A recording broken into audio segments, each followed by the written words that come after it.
বন্ধুরা, তো দেখতে পাচ্ছেন আমি এখন মাঠে আছি। তো আজকে কিন্তু খুবই বৃষ্টি হয়েছে, তো যার কারণে জমি দেখতে আসছি। তো তেমন একটা ক্ষতি হয় নাই বৃষ্টিতে, একটু বেশি বৃষ্টি হয়েছে। আমরা তো ভাবছি যে ডুবে যাবে, তো আল্লাহর ইচ্ছায় এমন রোদ উঠছে যে সে একটা অবস্থা, কি বলবো, সেই রোদ একবারে মনে হচ্ছে অনেকটাই পানি কমে যাবে ভেঙে। তারপরও জমিটা দেখাচ্ছে এই একটা ভিড় খালি চোখে পড়লো যে এই একটা ভিড়েই চোখে পড়লো যে মানে ধান পড়ছে, তাছাড়া অন্য ভেয়ে ওইভাবে দেখা যায় নাই। তো দেখতেই পাচ্ছেন আমি এখন পাতারের মাঝখানে আছি। এই পাশে আমাদের পোলগ্রাম, আর এই পাশে নদী, তারপর কলিঞ্জ অন্য গ্রাম।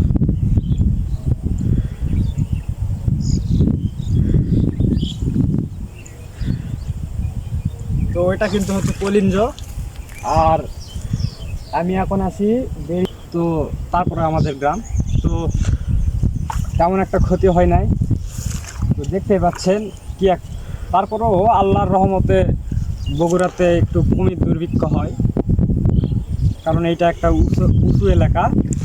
তো দেখতেই পাচ্ছেন, আর এখানে এমন তৃষ্ণা পাইছে যে হুট করে রোদটা এমনভাবে চাপছে, যাক ভালো লাগলো, আলহামদুলিল্লাহ সেই রোদ উঠছে। তো এখন মনে হয় পানি খাইতে হবে। তো দেখি জমিতে খাবো, যদি ভালো পানি পাওয়া যায়, দেখা যায়। তো বন্ধুরা, যে দেখতে পাচ্ছেন ওই পাশের গ্রামে ওখান থেকে পানি কিন্তু সব এই খারাপ যাচ্ছে। তো আমাদের এখান থেকেও যায়, ওই পাশে যায়। তো আমরা কিন্তু আরও এদিকে একটু সাইডে উত্তর দিকে। তো দেখতেই পাচ্ছেন ওইদিকে বাঁধের মতো পানি আসছে অন্য গ্রামের। তো যার কারণে এখানে ক্ষয়ক্ষতি হয় না। দুই পাশে পানি নিষ্কাশনের ব্যবস্থা আছে, বড় খাড়া এখানে কাটতে থাকে। তো তারপরও দেখি সামনের দিকে যাই।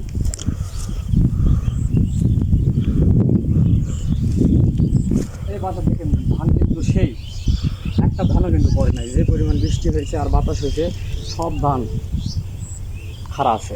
তো সেইভাবে কারো ক্ষতি হয় নাই।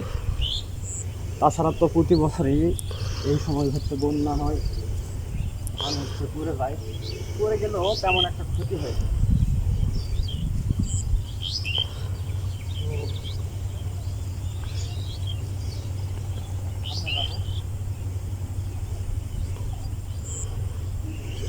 আগে আগে আসি যায়।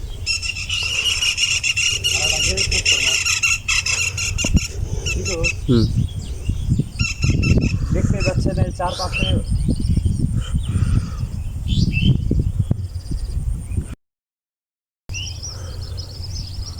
দেখেন বিশাল খেরা। তো খেরা কিন্তু এখন শুকানো, মানে একটু আগেই শুকান ছিল, একবারে ভরে উঠছে, এত পানি হয়েছে। তো ওই খেরাটা থাকে সুবিধা মানে গ্রামের